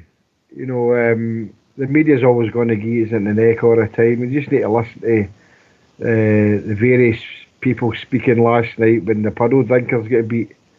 You know, they're on mourning. You know, everything we do is bad, everything they do is good, no matter what way it is, and no matter what way it looks. So, let's see how they all deal with the statement, and what they do about it. Are we going to get an apology? No, we won't. Will they admit that they were wrong? Kilmarnock have admitted that there was some sort of thing went wrong, but it's always going to be the big bad Rangers as far as they're all concerned. You know, we are always in the wrong. We can never do right, and that's disgusting. So it'll be interesting in the next coming weeks whether we're vindicated. Look, I've said again, no, it was horrible what happened with the disabled people who could have been hurt, but the Gers fans didn't go out deliberately to hurt them, and it was unfortunate it happened. But as usual, we're tarred with a dirty stick, and it was abhorrent the way that the newspapers and the media portrayed us as a thuggish fan base. So we'll wait and see. If Club 1872 Rangers get involved in this and bring it right out in the open, we'll soon find out who the bigger culprits are. What's happening across the other side of the city with the puddle drinkers is absolutely disgusting. Their banners, their chants, and I'm not saying that some of your chants aren't supposed to be sang, but that's what happened. All right, mate. I get your point. Bridgeman, I know you particularly, the two people that have been mentioned in the statement work for one of your favourite organisations. Yeah. I think what the boys have said is probably enough to agree with everything they've said. What I've said here is that Kilmarnock, according to the statement, the Rangers statement, Kilmarnock have accepted their ticketing system was not up what it was supposed to be, and that's what left all the fans frustrated, because the ticketing thing just didn't work at all. And I don't think it was the ticketing at the what do you call it, at the when they go to read it. I think it was printed wrongly. When they printed out the tickets, I think they were printed out wrongly. I think that's what the problem was. So they're going to keep looking at it and keep discussing. The mere fact that I don't know whether you want me to name these people. Yeah, of course. The BBC contributors they're in the statement. Says those pundits, particularly two BBC Scotland contributors, Michael Stewart and Tom English, who made flippant and insulting comments without knowing the facts of what actually happened, might also wish to reconsider their comments and apologise now. Now that the debriefing has revealed that it's ticketing failure and not the impatience of Rangers fans that caused the problem before kick-off on Sunday. I don't think they're wanting any. I think Rangers are turning and saying, let's see how we can use whatever the CCTV and try to identify the guys that jumped on the roof of the disabled part, which shouldn't be there anyway. That definitely shouldn't be there, or it should be a genuinely constructed thing, not a flimsy thing that somebody two people jumping on that falls off. However, if they can identify the guys and assist the police in some way or other, it's the same with the guys that jumped over the fences and onto the pitch. I think we have to do something there. I'm not saying they're going to do it. That's my point for the young boys. I just think they have to be wise, because all they're going to do is maybe get themselves banned or get to jail, and we don't want that. We don't want that. But the thing is, if they're going to turn in and blame Rangers for the exuberance of their fans, I use the word loosely, because Rangers have been at the thick end of this exuberance thing, and we're dragged into it. And they're just going to do the same thing. They're going to try and drag Rangers into all the bad stuff. Rangers Football Club should now just put an end to this. They put a statement out and leave it alone. Just get on with it. Go on with life now. And yes, they have to follow up and identify. If we can help with identification of the people, then so be it. The rest is just going with our life now. Excuse me. I'm sure they'll be trying to identify the people who were throwing the missiles. Yes, of course. The Romanian team scored the fourth goal last night. But absolutely. By the way, it was apparently the whole way through the game they were throwing the bottles at them. Can I just jump in a wee quick bit there? Oh, sure. I mean, I'm like Bridge, man. It's like sticking a needle in the electric socket. I do watch sports scene, but they mentioned last week about the Rangers sectarian singing, and yet they didn't mention theirs on sports scene and Sunday night. That's the difference. Michael Stewart. Of course it is. Sorry, mate. Agenda. Ian, where's this season going to take us? How far can we go? And we've also been joined by Big Ulster. I'll go to him after Ian. Yeah, I think the sky's pretty much the limit for us. As long as the players keep performing the way they are, Morelos can keep banging the goals in. And if young Aribo keeps impressing the way he is, then hopefully we can keep him as long as we can. He's been outstanding since he's come in. I think Celtic are running scared. The team looks a busted flush, mate. It looks a busted flush. See, just saying that, lads, has Aribo been officially called up for the Nigerian squad? That I don't know, mate. Did I see that? I seen it tonight, and I wasn't sure whether it was official or not, but allegedly he's been called up for the squad. See, that's true. A Nigerian selector, mate. I don't know if it's a full international side or not. Does MD know? That's what I'm trying to call out. Does MD know if it's the official squad for the Eagles or what, or is it just a call up for the official select? That's what I want to know. But even if it is either or, no, well deserved. I'm sorry to cut the man off that was on the phone there prior to. I'll go back on mute, but I just want to check. When he mentioned that there, I thought, has the boy been called up? Because if it's the case, then, you join the Rangers. You join the Rebo. Hey, I'm buzzing. Honestly, if I was a non-sexual guy, I'd probably hold him down and bar me death, honestly. Electrifies that midfield. I'm telling you, no word of a lie. The boy is he's good. And to be honest with you, actually, I really like Aribo, right? I like him. I think he's got good value add. But see, Jordan Jones over the past kind of 2 games, prove me wrong, brother. Prove me wrong. Honestly, the guy is actually the most forward attacking player I've ever seen in my life. I'm like that to myself. Ryan Kent, who? Honestly, see if somebody said to me 7 million for Ryan Kent versus Jordan Jones, I'd take Jordan Jones. I know it's early stages, but the boy's fully front loaded and ready to rock when called upon. Honestly, that's it. I agree totally, Dave. I had my doubts, I have to say, about him as well. I've been well pleased with him. I think his start to his Rangers career has been fantastic. I thought he was great against Midtjylland. I thought against Hibs at the weekend there, I just thought he was outstanding. And I just think he'll get better and better now. He's got his foot in the door. He's got into the first team, and I think he'll just get better. Again, I'm going to say I sat there and I said he's shite. Honestly, so excuse my language, guys. Sorry. I said he won't compare to. He's a bit part player. He's from Kilmarnock. He won't get to where he needs to be. Seen him pre-season. Thought, okay. He's one of those kind of winger players, but he won't do anything much. But he's absolutely bombing in amongst it. He's game, he's aggressive, he's in your face, he's tearing people apart. And what's good about him as well? He doesn't lack confidence when he gets beat. So if he tries to take a player on, doesn't beat past him, he's back up again next. It's just he's brilliant. Well, we're going to be somebody who never had any doubt about Jordan Jones. Big Ulster, how we doing, big man? Yeah, he's there, the big man. Sorry, I'll go back on reserve and mute. Just quickly before we start, just want to say hello to Stephen Ray. He was on the Twitter yesterday and he was cracking up about the show and sharing it with a salty friend. So from me to you, Stephen, ha ha. Anyway, Ulster, I'm raging that you're not saying hi to me, fella. Saying hello to you, mate. Hello to everybody. Come on. Warsaw next, lads. They were winning 2-0 the last I seen. Just finished. Tricky tie, mate. Tricky tie, but we're going to get them all out of the way first. Can I just say about the Joe Aribo thing? Joe Aribo has been called up to the Nigerian full squad for a game against Ukraine, a friendly in Dnipro Arena, with the chance of shortly afterwards taking part in the African Nations Cup qualifiers against Togo on September the 20th. What a Joe legend. Rebo- So that's the full official squad then? Yeah, Joe Rebo is a Rangers football player. Blah blah blah.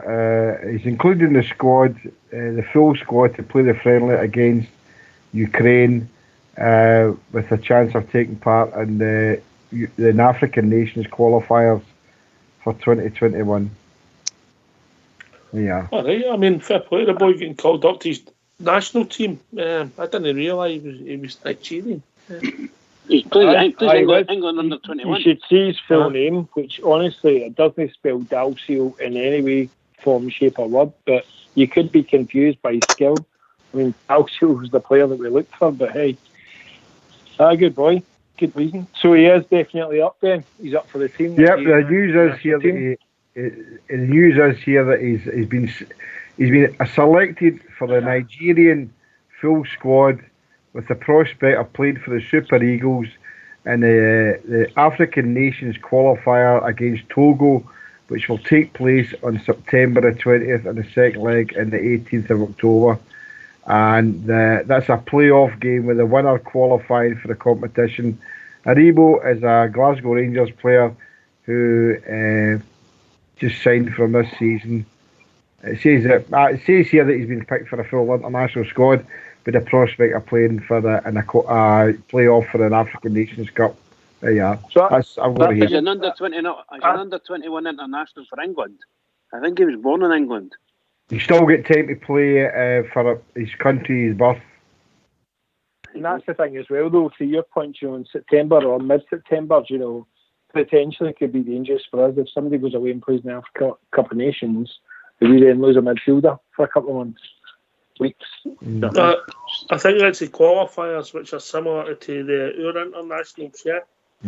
Which is non-existent then, so we've got no chance. So he's all right. He's back with us tomorrow. September the 8th, I think, the first weekend we took a game.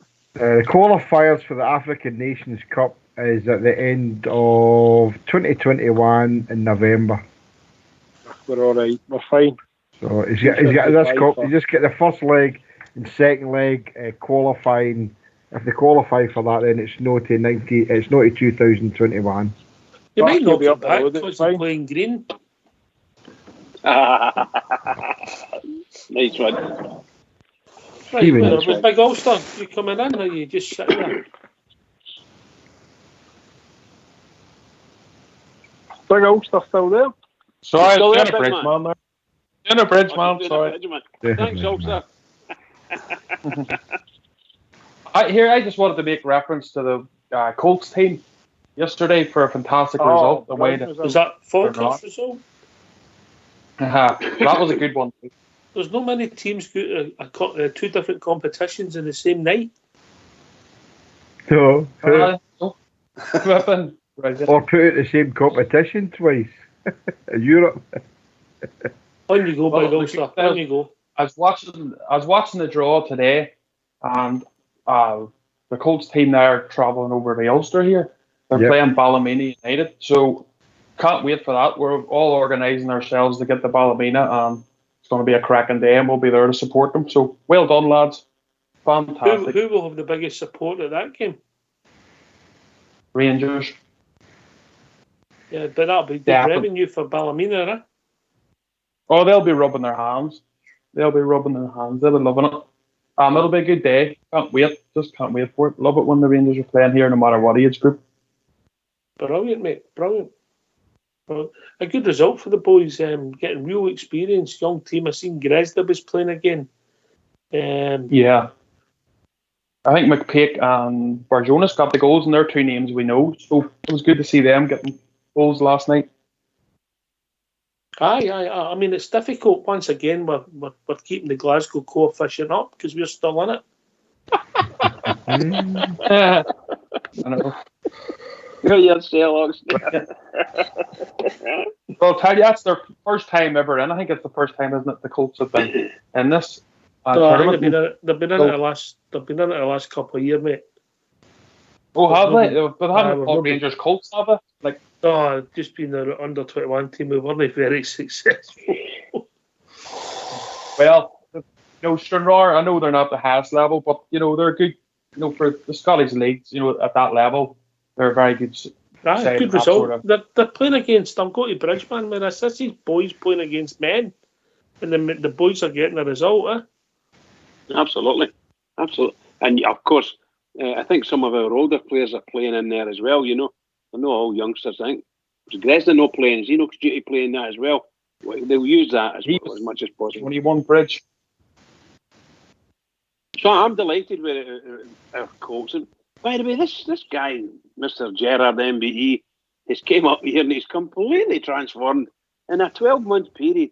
He's completely transformed how we do things and how our club operates for the football level. Unbelievable stuff. So happy. So happy. He certainly had his work cut out from Bridgeman, didn't he? 12 months. Oh, God, aye. On Sunday there, I'm in the Copeland here, and I'm watching that game, and my mind started going back, and I thought, is that Waghorn with the ball? The last time we really hammered them, in my opinion, anyway. And Waghorn drove down the right-hand side, inside right foot, thing, and that it dazzled that wee boy Fraser Fivey, and he's still stuck somewhere in the Copeland front. Can't get out of there, can't find him. And that's what my big flashbacks. And here, I look up and what's happening here? There he is. Alfie's got the ball just close to the halfway line, and he ploughs through and smashes the ball. Nearly kind of smashed the keeper in as well. Fabulous stuff. What a team we've got, boys. What a team. Can I ask you boys a question? When was the last time you were worried when they lost the ball? Genuinely, when's the last time you were worried? When it went 3-2 last Thursday. When it went 3-2 last Thursday, I had a couple of minutes when I was but were you worried? Like you think of last season before? I mean, see when you lost a ball, lost a goal. Last season, I was not swearing, but to that point. See this season, see when we've lost the ball or went a goal behind. Midtjylland was a perfect example, right, where we came back. Kilmarnock was a great example where we came back. I'm not worried anymore. See when we lose a goal or lose a ball, I'm like, it's fine. It's all right. Guys have got it. Lads have got it. And probably to my earlier point at the start of the show, I'm concrete in terms of Kasich and Goldson. But at the same time, the guys just don't give up now. What I feel more this season than we've done ever before is the pressing on the ball. So when we lose the ball, whether it be in their quarter, in their zone, it's like absolutely the guys are all over it. They come out the box, we're absolutely all over them. They lose the ball and it's back again. That's the difference this season for me. And I think that's going to be the difference this season. I think Celtic absolutely will drop points. I don't think there's mentality there behind it. I think, if I'm being honest, and I'm not being horrible towards the manager, but stability and mental-wise, don't think they can cope with the pressure. I think the minute they lose, they're on to a hiding. They will drop points this season, and I genuinely reckon that we'll beat them. Honestly, Ibrox at Parkhead, I think they're collapsing this season. I so hope you're right. I think that if we can win on the 1st of September, it's a big marker. It's not a so hope so. I genuinely reckon. See if you think about it and look at it psychology-wise, that guy's not capable of doing that job. Not capable of doing that job. And I'm not saying I wish the guy unwell, but you imagine that amount of pressure. Look at him just now. He's dropped points last season prior to getting this season. He won a trophy, which by default then says, hey, you become the new manager. Great, well done, because it's the back of success. Everybody's loving it. But to be fair, his recruitment's terrible. He's lost key players, sold it for money on the basis that he thought he was getting through the Champions League. Lost that. So financially, we need to look at it as Rangers fans. They've not got the financial grip they had or would have had. They've lost that. They've lost easy 15 million in the last day. So when we look at it in terms of buying players, trying to be where we are, trying to fit that in practice, look at our squad. I think it's probably Joe Aribo that's caused us I don't know what it's called, but it's when you go from Scotland to England, it's like a silly money development fee. That's the word we're looking for, lads. But look at the rest of them. McGregor, nothing. The rest of them, nothing. Everybody's nothing apart from Aribo. Where's the challenge that we played or the money that we paid? We haven't paid it. And that could be great.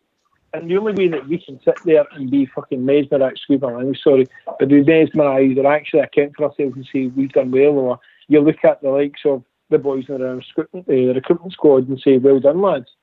You can only do that when we win something. So we can sit there and say we've got a team of players there just now that's actually great on the field, but until we actually win something, we can't actually sit there with pride. Do you know what I mean? So you need to walk the walk, mate. You need to walk the walk. You just do the exactly. talk, yeah. So you can look at the recruitment squad and say Mark Allen's done well. He spent $500,000 or $400,000, whatever it is, Joe, and he's got a championship squad winning team. Until we win something, it's worth nothing. And see, at the end of the season, if we don't win anything, questions are asked again. You know, we didn't spend anything, and we've never won anything. We'll be joined by Wheels, Evening Wheels. How we doing, guys? All right, Wheels. All right, Wheels. What's on your mind, mate? Rudy. Aye. They crispy pancakes were for a delivery, mate. I mean, was it Finder's, Wheels? Was it Finder's crispy pancakes? I was a wee bit peckish. I couldn't help myself, Wheels. You know what I mean? I'm sorry. I'll replace them. Good to hear you again, mate. It's been a while. You too, Wheels. Thanks. Listen, buzzing for tomorrow. Can't wait. Don't anticipate any problems. If I'm honest, you know, I can't see them scoring 3 at Ibrox. It's just not going to happen. Do you know what I mean? I think they'll get the fear factor with 50,000 belting out the tunes, you know. Today at work was absolutely fantastic, guys. Because How did you approach it, Wheels? Did you go walk into the office and say, or wheel into the office and say, get it up, yous? Or do you walk in, or do you stroll in, wheel in, and say, morning, which hurts them more sometimes because you don't mention it? What tact did you use? Well, I'll be honest. JFK's a get it up, you man. Fox is a no, not at all. I'll be honest with you, right? One of the guys who sits behind me, he's a diehard. He was at the game last night, and I just looked at him and I burst out laughing, and he went, "What are you laughing at?" And I went, "I don't have a clue what you're talking about." So you waited all day to come on here with that? No, what I really wanted to say was hats off to them, by the way. Have you seen the ultimate trolling of the Twitter account? It's been pretty good. It was absolutely fantastic. Some of the things. My Ulster's got a job with Cluj. my favourite one was sorry about the mess we left the dressing room in. Send us the bill and we'll pay you when we get our Champions League money.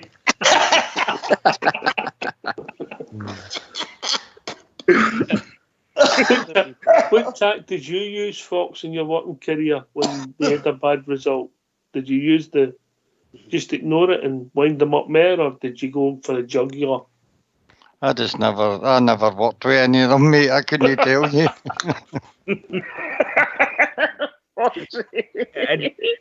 Ox, can I just say as well, mate, right? Here's my thoughts on the Andy King situation, right? I'm looking at it from the funny point of view.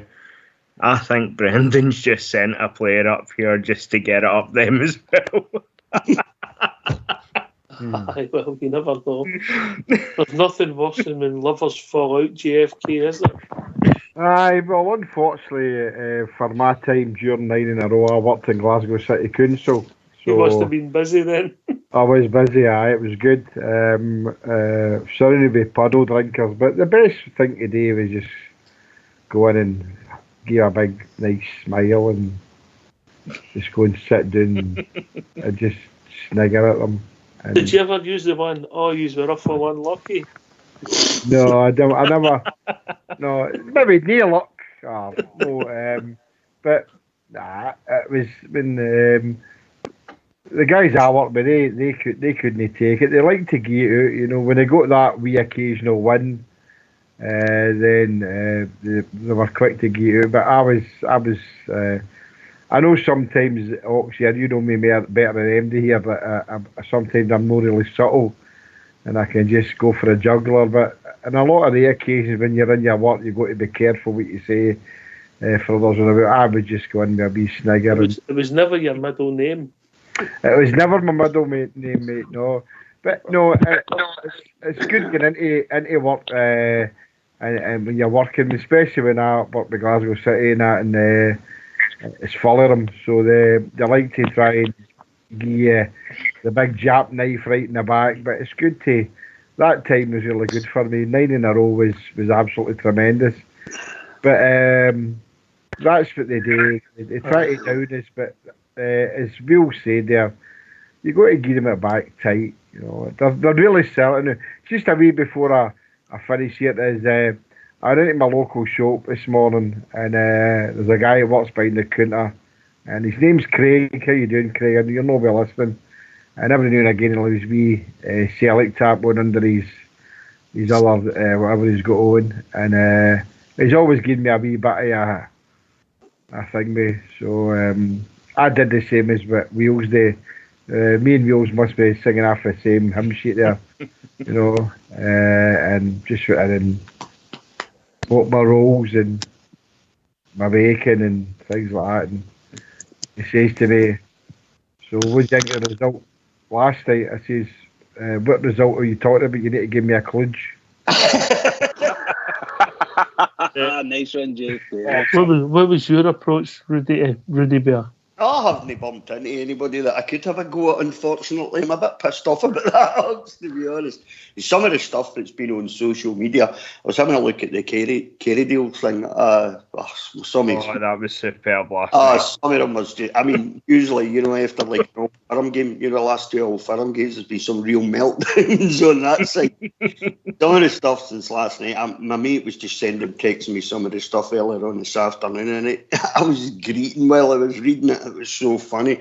And Jimmy's right. This is what they do. You know, they like to hand it out big styling, you know, and then, you know, they're not keen on taking it back. It's what they do. You know, so we deserve to get it back. Anybody gets a chance to let them have it, just let them have it. Both barrels, they deserve it, you know. Ox, the best part for me. Sorry, Ox. The best part of the day was, mate, I've not even told you the best part. When we're on the call floor, we have music playing, just to kind of get a bit of atmosphere and that. Now, the guy that does the music is a diehard Gerrard. So we had Every Little Thing's Gonna Be Alright. We had Cheer Up Sleepy Jean. We had Cheeky Girl. We had Rod Stewart, I Don't Want to Talk About It. It's brilliant, isn't it? Oh dear. I used to walk past 3 or 4 of them. You know, I was a manager in the office, but I used to walk past 3 or 4 of them and say, I'd hear them speaking, I'd turn and say, "You didn't get put out of Europe again, did you?" They didn't like me one bit. I can imagine you being subtle. Oh, aye. Anyway, I think we've been joined by Albert. Evening, How Albert. you doing, guys? How you doing, guys? How you doing, mate? Aye. I've been walking up and down that Paisley Road all day asking total strangers, "You a Tim?" Trying to get somebody. ended up getting it up and saying, "I'm just going up with the walk of shame to laugh at them." That's what I did, up the walk of shame. I was up there walking, laughed at them, walking up and down that parkade, man. It was great fun. But I even dressed as an altar boy at one point to see if it would attract them, but nah, never can hear me. Oh dear, were you in your knees at the time? You're a crackpot, Albert. Telling you, that's Paisley Road's turn free. It's excellent. Very rare results. Sorry, mate. How you doing, Albert? All right. Now you've had time to digest and reflect. A sad night for Scottish football. Oh, you're good. I want more sad nights for Scottish football.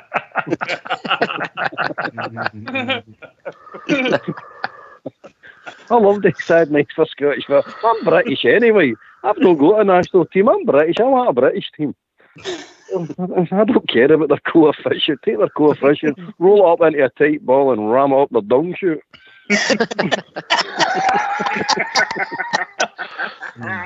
Oh, there you're a shocker.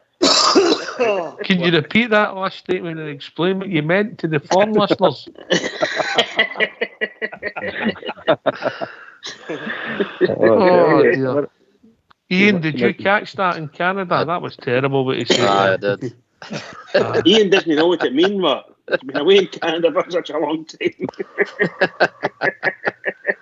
It came out. I got the gist of it, I'll tell you that. I know, Paul, I know. I hope Dave King's wife's still not listening. She'll be ever so affronted to Albert. Well, you never asked Ian in Canada. She's how got a does red-handed he deal ulster with it? ready and waiting when called upon. She's out there with a red-handed ulster flapping cunts left, right and centre. Oh, jeez. Oh, jeez. Lads, you're all done for. All she's got your names, your numbers. You all think calling it Rangers Radio, you're free and independent. Absolutely not. She's got your names, addresses, coming round, all your dollars. She's got a 6-hour flight over here. Oh, Ulster, you're first, mate. You're first again. Tell her it's all right, I'll let her in. Ulster's phoned me twice this week saying, can you bring her here? I don't know what that means. Can I ask? Another skirt of a big red ham. Don't. She can come in here as well. I'll make sure there's dishes for her today. Can I ask Ian in Canada? Ian. Aye. How do you with the results that happened the last couple of days and beating it, the puddle drinkers get beat with us. How do you approach that at your work or wherever you are in Canada? Is it the same as here, mate? Or is it like you're there? You don't see an awful lot of them, but when you do, I just give it to them both barrels. Whenever I see any of them, I just give something to them. Good man, Ian. Yeah. Can I talk to you guys about me? My own personal sales? How I look good charismatically. I'm only kidding on. In terms of, the difference that I see. So I work alongside a young fellow, I don't know, disco light, shall we call them. And to be honest with you, nobody a lie. I went in this morning, I thought I'm going to rip this guy apart. And he actually opened up and said, you can't tarnish me, you can't do nothing. He said, we were absolutely full of whatever, I can't swear on the show, but he said, we were dreadful. He says, absolutely, from bottom down, he says, Lennon has no management skills to put McGregor where he was at that time for 15 to 20 million pound worth of players to be where they were and not on the park. Dreadful. Absolutely dreadful. We deserved that. And he said, hands down, nothing to do. So there was no bragging, there was no nothing. It was fully hands up. Nah. And That's a ploy, mate. What we're doing. And he said, we've got players there that can deliver, i.e. McGregor not being left back, but in the central midfield area. Said, we chose not to.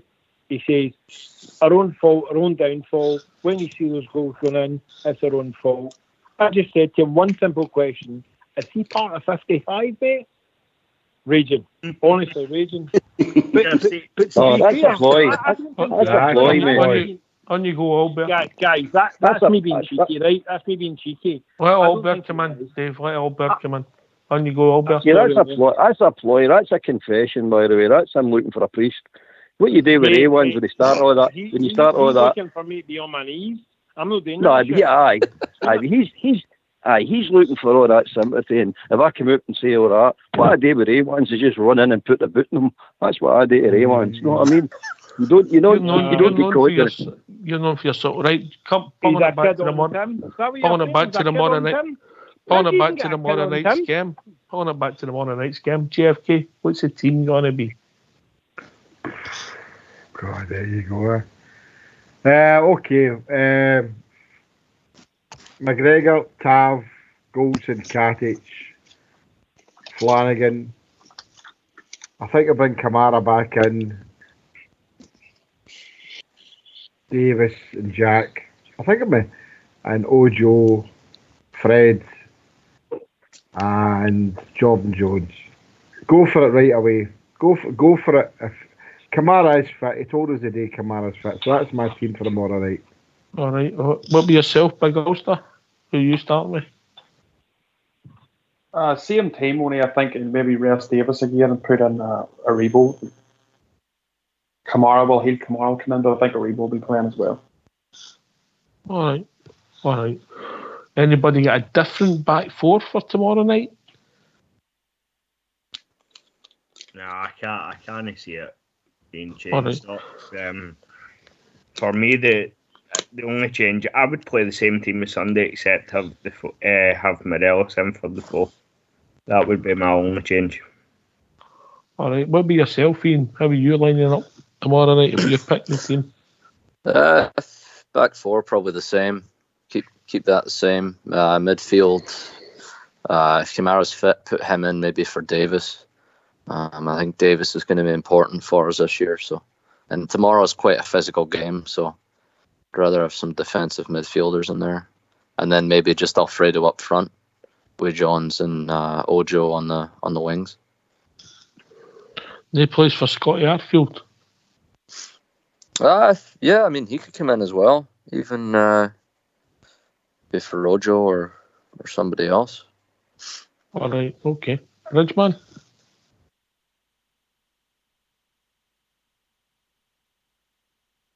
He's on mute. He's doing a bridge, man. He's talking away. Big Ulster, in you come. Oh, you've been. I give mine, mate. Yeah. Albert. Oh, sorry, I was going to say it there. You were on mute, weren't you?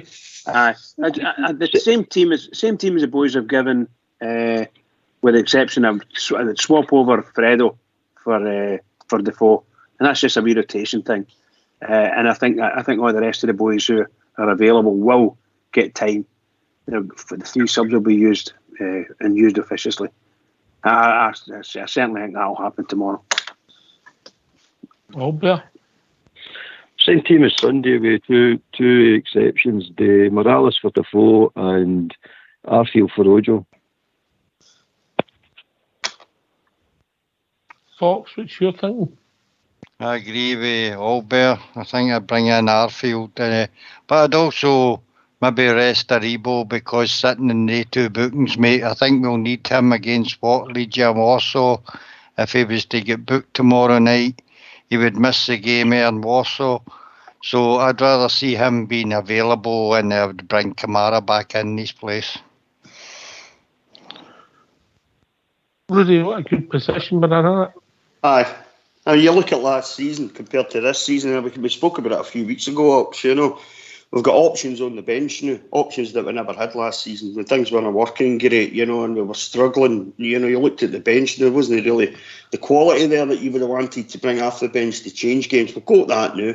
I'm with Albert and Fox. Same for me. Same team they two picked. That's a team that I would start with. But Fox makes a good point about Aribo. We've got him coming up, so we are in Warsaw. So, obviously, if we go through tomorrow night, and it's maybe a case for leaving him on the bench, put him on the bench for a while and bring Kamara in his place. But Jack and Davis are both starters for me, completely starters, game in, game out now for me, unless Stephen Davis we can afford at any point, give him a wee bit of a rest, put him on the bench for a wee bit, There's a guy who sat quietly in the background tonight, and I'm really interested in hearing his views. Stardog, what's your team tomorrow night, mate? You've been pretty spot on with some of your decisions this season. I reckon he's going to go with McGregor and nets, or Batav, Golson. I think Edmundson's going to play tomorrow, mate. Something's telling me Edmundson's going to play. I think he'll keep John Flanagan in there. I think it'll be Davis, Kamara and Ryan Jack. It's hard because Scott Arfield didn't play on Sunday against his mates, so something's telling me he's going to play. It's whether he takes Ojo or no. I don't really think Ojo deserves to be taken out, but then again, neither does Jordan Jones, so it's between they two for the left, mate.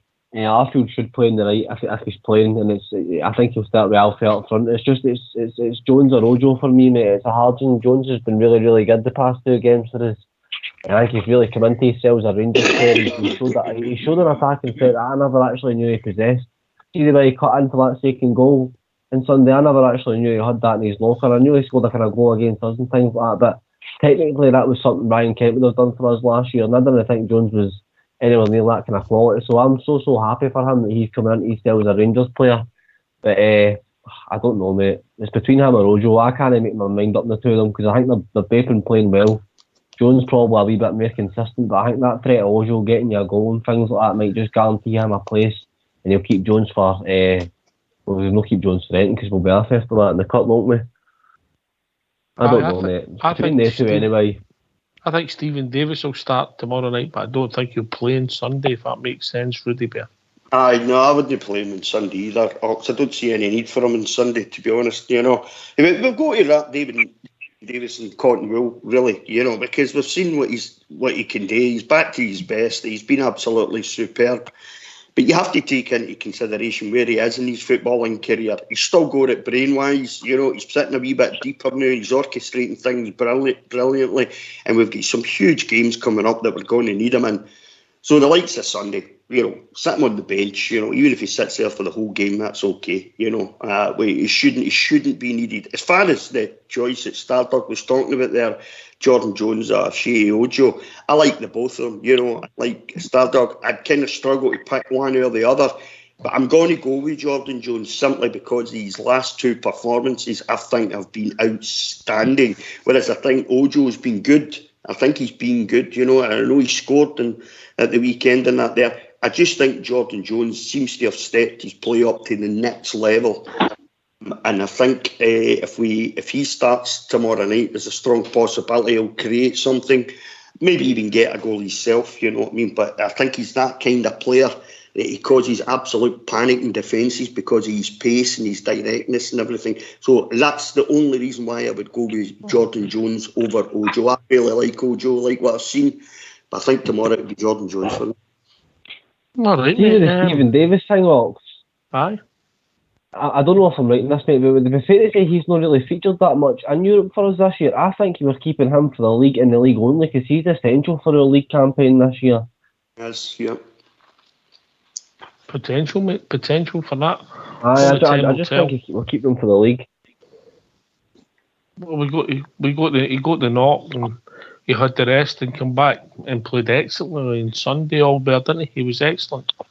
Oh, he's definitely. I've said it before. Him and Arfield are the two important players of the team, and we've not really got any replacements for the two, so they're important. As for Jones, by the way, I'm a great believer in wingers. When wingers are on form, you play them. You let the dogs hunt, by the way, when they're on form.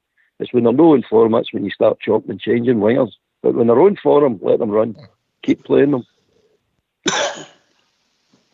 Get the grass in front of him. The run for the second goal when he cut inside, I didn't think he'd that string in his bow, Dave.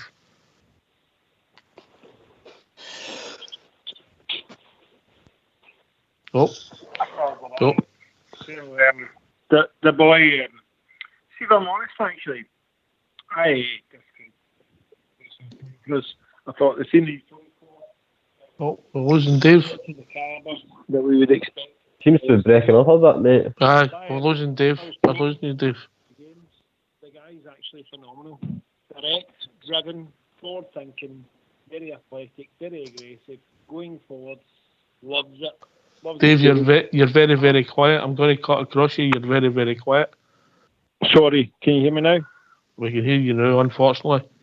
Aye, dulcet tones and all that shizzle. All I'm saying is, you know, the boy at the start, looking at start of the season, signings, didn't fancy it at all. That's fair. That's fair. I think I made the statement on here, mate, that the jury was out and he's proved us wrong. Aye, you know, look at him. I always thought, you know, Kamalik team, not delivering great balls, you know, it's not hard to be a great guy in a Kamalik team, but, you know, see, given what he's done just now, look at his last two games. Rangers, forward thinking, fast thinking, aggressive, on the ball, ready to go, ready in the call, like when it's called upon, and also off the ball, ready to go for it as well. So I like him. Good guy. Think he's good. Put him against Ryan Kent. I don't even think who Ryan Kent is anymore. Do you know that way? £7 million? Nah, don't even question it. Don't question it. Jordan Jones does the business. That's it for me. MD questions it. That's good for them. But do you know what, Ryan Kent? Nah, I'm off it. For me, I'll argue them all day long. Jordan Jones will do the business for me. That's it. All right. I mean, we're all pretty much in bits and pieces. A couple. I think everybody's kept the back four as it was. There was no changes there. I think we're maybe on agree, JFK, that we're going to see all the changes on Sunday.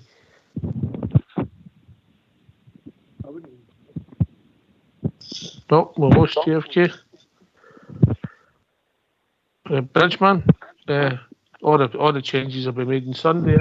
I would think so. Yeah, I think he's got to have the strong pull for tomorrow available, and as much as we've said, you need to play. For instance, you need to play that boy Jones because he'll take two men up there. They'll have to have two men on him virtually all the time, and if you're playing Morelos, they're going to have two men on him as well. You know they're going to be very wary of them. So these people will carry us forward.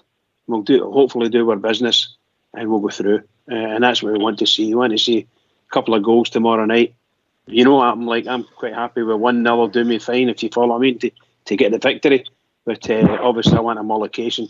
I want to go out there and score 4 against them again. The crowd are loving it.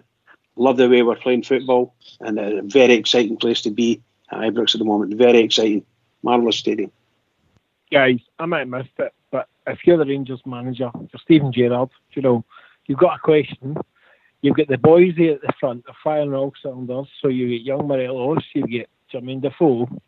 Do you play 4-4-2 and put the team up front, or do you sit back and still play one?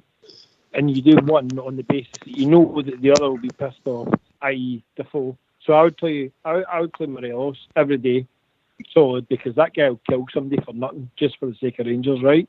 But you've got Defoe there that can score goals guaranteed, professionalism as well. So who do you play? Who do you pee off? And also, do you play them both? Rudy Bear. No, you don't play them both for me. You play Morelos and Defoe's cracking. He's eating it again. The bench. If I would, there's no way I would start with 2 up front tomorrow. I just don't think it's needed. I also think they're going to come out and open up. They have to, there's a 2-goal deficit. They've got to open up. They've got to come and play tomorrow night, and they will, because they're a good team. They've got good players. That boy up front for them is really impressive to me. You really have to keep a really good eye on him. So, it's one up front. It's Morelos for me. Defoe's too professional. He's not going to get pissed off because he's left sitting on the bench. He's just going to sit there. He's going to wait his opportunity if needed, and he comes on, and when he gets a chance to come on, he'll play with his usual professional attitude. I don't see maybe Alfie would be a wee bit pissed off, but Defoe won't be. But I'd start with Morelos and keep Defoe. True story, bud. Aye, guys. Pans it. And you come, Ulster, what's your thinking, mate? No, well, we know we're only going to play with one. It's definite. But I don't think there's either's going to be angry or pissed off or whatever way you want to put it. I think we've seen it last week or on Sunday there.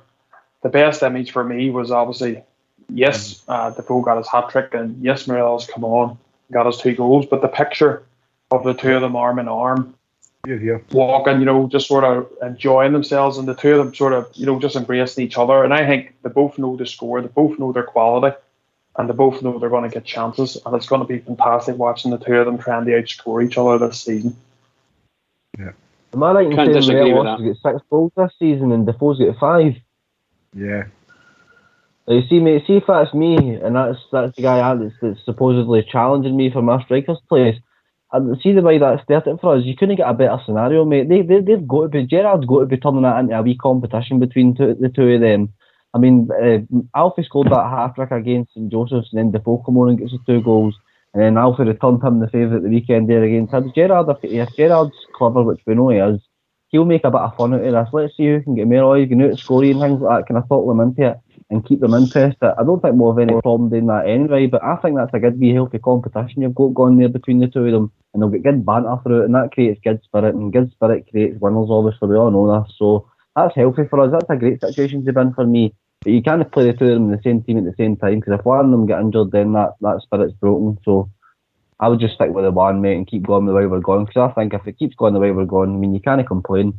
5 goals in a game, and 3 for one and 2 for the other. It's exactly what you want. You can't ask for any more. All right, mate. Unfortunately, gentlemen, we've reached that time of the evening, and Bridgman, and a big also, unless you want to throw something in just before we go, mate. Yes, just quickly. I think it'd be different if Defoe and Morelos were the same age, and both desperate to play. I just think it's because Defoe is that wee bit older, and we're managing him a wee bit differently. I think that there's why obviously Defoe's happy enough to watch Morelos do what he does, and then when he gets his chances, like he will do this season, he sort of shows what the old dog can do. Oh, can I have a quick word just before we go here? Yep. Ulster, big man, good luck with your new venture. I'm looking forward to it. Oh, thank you very much, mate. You're here. Bridgman, and you come, mate. Yeah, I was just going to say that I agree with Ulster. It's easy to agree with these things because it sounds sort of sensible and logical. And they'll share the load with Alfredo and Defoe for sure. They'll share the load, and the easy way is the manager will pick who's going to start. Maybe 1 week he'll start Morelos, next week he'll start Defoe. They'll share the load for sure. They don't want to burn either of the two of them. A lot of games ahead of us. Can I just reach that point of the evening? Yes, I'm just going to say, can I just to all the Rangers fans all over the world, and particularly Rangers fans on here on Rangers Radio, every single one of us, huge game for us tomorrow. Ram that stadium full. Get your tickets and get out to Ibrox and enjoy it. And for everybody, please keep it going for the Rangers, because the Rangers really need us. Keep it going. Just one thing. Remember, if you're at the game tomorrow night in 5 minutes, there'll be the round of applause for the little baby that passed away last week, Billy Blue. Can I thank everybody who's joined us tonight in the call? Some great entertainment tonight for everybody. Dave King, Albert, and everybody who's joined us, Ian for Canada. It's been brilliant. Thanks for everybody taking the time to phone into Rangers Radio. Thanks to everybody for listening. We'll be back tomorrow night with a pre-match show, 6:45. Take it away, Old School Blue.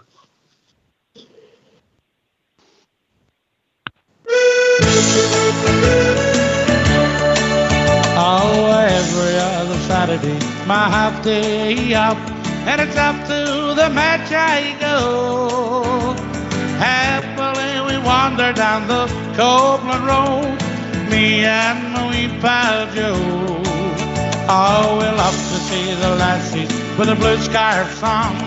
We love to hear the boys all roar. But I don't have to tell you the best of all, we love to see the Rangers score. Whoa, me, oh, me, oh, me, oh, my. Oh, how we love to hear the cry. We love to see the lassies with the blue scarves on. We love to hear the boys all roar. But I don't have to tell you the best of all, we love to see the Rangers score. Oh, we won the Scottish League about 1,000 times. The League Cup is simple too. We gave some exhibitions in the Scottish Cup. We gave a Wembley Wizard too. And when the Glasgow Rangers win the European Cup, like the one they had before, we'll rally round an Ibrox 100,000 strong. We'll give the boys an Ibrox roar. Whoa, me, oh, me, oh, me, oh, my. Oh, how we love to hear the cry. We love to see the lassies with the blue scarves on. We love to hear the boys roar. But I don't have to tell you the best of all, we love to see the Rangers score.